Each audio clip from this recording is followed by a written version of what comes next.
দেখেছ, ভিডিও করতেছ, করো। একটা দৃশ্য হয়ে থাকবে, চারদিক ডুবে গেছে। একটা দৃশ্য হয়ে থাকবে। কি আমাদের করা? বাংলাদেশটা, আমার বিশেষ করে আমাদের নোয়াখালী, ফেনী, লক্ষ্মীপুর সব ডুবে গেছে। আপনারা সবাই একটু পান সহযোগিতা করুন। কারো সবার ঘরে পানি উঠে গেছে, মানুষ গৃহবন্দী। আপনারা সবাই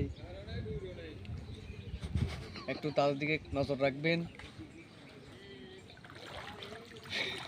ঠিক আছে?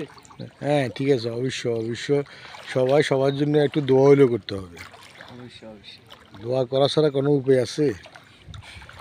আল্লাহ আমাদেরকে এই মহামারী থেকে হেফাজত করুন।